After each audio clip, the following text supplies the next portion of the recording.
So in the last few days, you may or may not have seen that there's been a lot of drama going on with Funko, whether you've seen some products ending up in landfills or their stock tanking down 25%. They're also making big changes to their website and a bunch of other things. So let's check it out.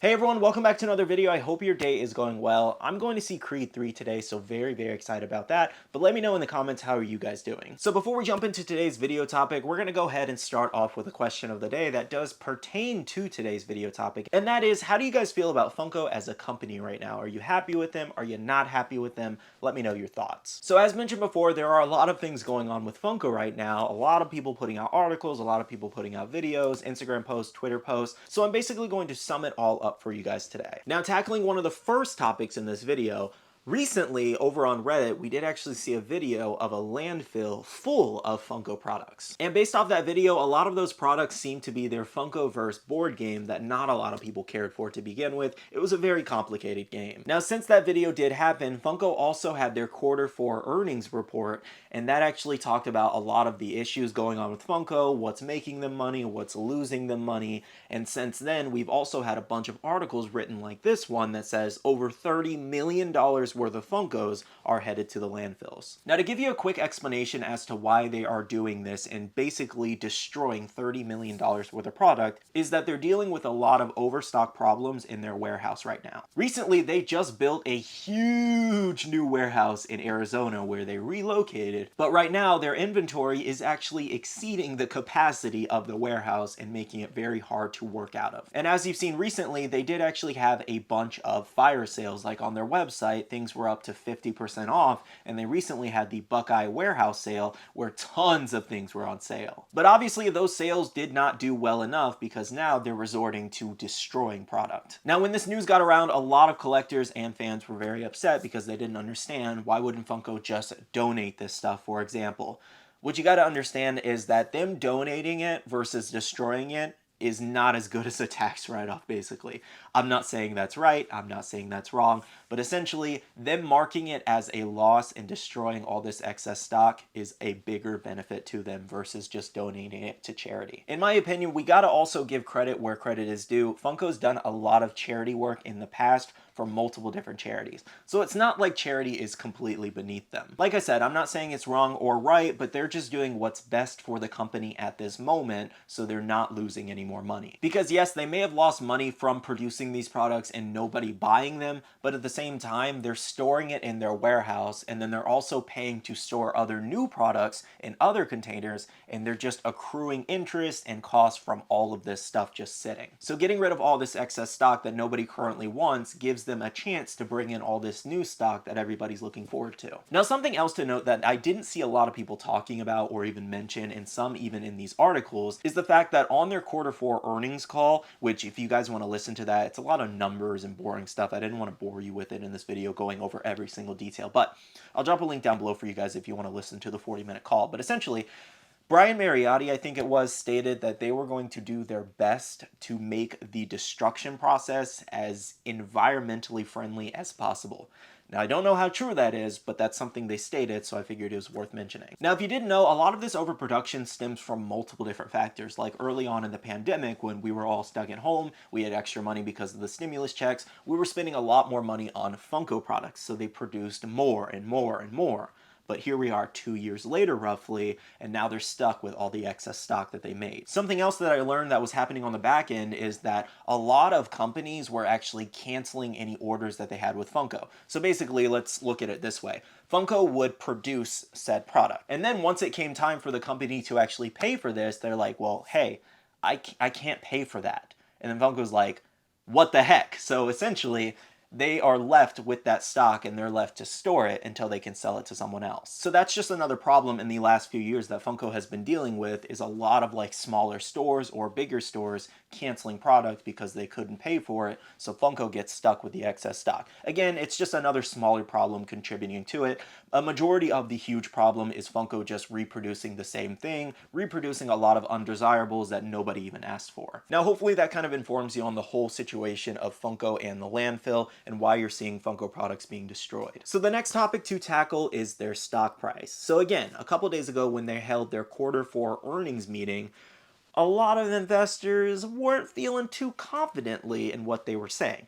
So a lot of investors sold their stock, and it tanked the price down about 25%. Now, as expected, their stock did actually rebound a little bit. It's roughly close to about $10 again. I believe it was as high as like $10.56 from the original fall from like $24, and then it fell to $8 the other day, and now it's again roughly at $10 again. Now, I fully expected their stock to rebound, and I don't really see a lot of people currently talking about that yes, their stock fell due to their earnings call, but nobody's talking about the fact that it's basically already rebounded again. I do feel like the year of 2023 is going to be very big for Funko in either a negative way or a positive way, depending on what they do. Because as I mentioned earlier in the video, they're still dealing with a lot of issues back from 2022 and late 2021. Something you gotta understand is that last year they were still dealing with a lot of these issues. And companies like eBay, people like Bob Iger invested in them anyways. They saw the potential. So I think in the long run, Funko just needs to fix a couple things and they'll be good. Now moving on, we did have some positive things that did come from Funko recently. Like in that same meeting, Brian Mariotti did state that the demand for Funko products is still very strong.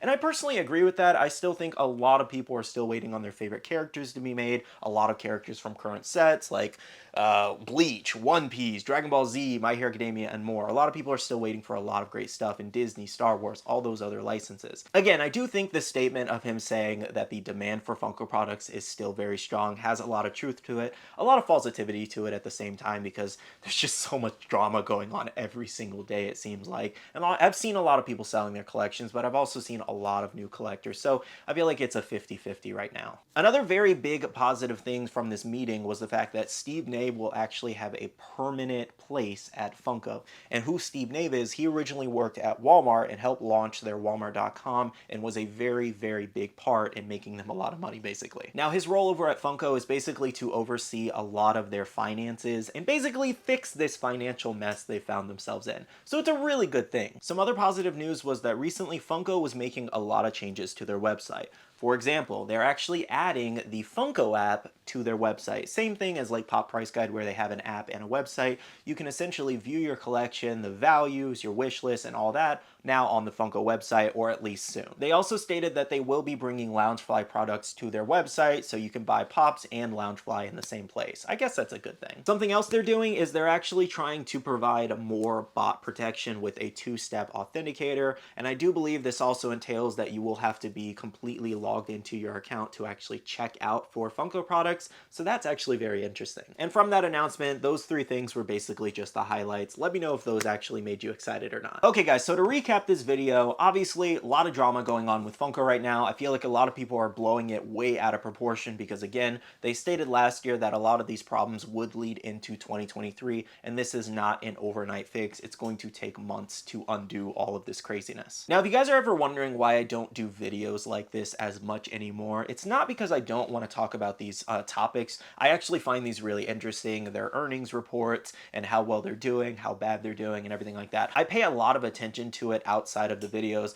At the same time, I just don't want to make videos that are always negative. I want to take the channel into a more positive route. So in the last 2 years, last year and a half roughly, that's what I've been doing. I've been trying to make more fun videos because at the end of the day, that's what I want to do here. I want to make fun videos that you guys enjoy, and I don't want to just make videos for cheap clicks and cheap likes and the sky is falling all the time with Funko. You know, I feel like a lot of people just constantly make negative videos or talk about negative topics, and nobody in particular. I just feel like, you know, I've been guilty of this in the past. I feel like plenty of people are guilty of it now and in the past at the same time. It's just like, can we just make more positive and fun content? I'm so tired of the sky is falling. And yes, like I said, this is why I'm making this video right now, because there are a lot of negative things going on with Funko. But as I mentioned in this video, there's also some positives to what they're doing. So basically, every now and then, I'm going to make a video kind of recapping everything all together versus making 7 different videos about the same thing, essentially. All right, guys, make sure to comment down below your thoughts and opinions on the whole entire situation of all this craziness. I'm going to end off the video here by saying a big shout out to all the wonderful Patreon supporters. I really do appreciate your love and support towards the channel. You guys are absolutely amazing. If you guys are interested and want to check out the Patreon, the link is down below. We have a patron-only Discord where we share a lot of information, news, restocks, updates, links, and more. We also have a Facebook group with over 16,000 members that's buy, sell, and trade, and make sure to be following me on all my social medias at SkittleRampage over on Twitter, TikTok, Instagram, and my Facebook page to stay up to date. Alright, love you guys, see you guys in the next one, see you guys later, bye.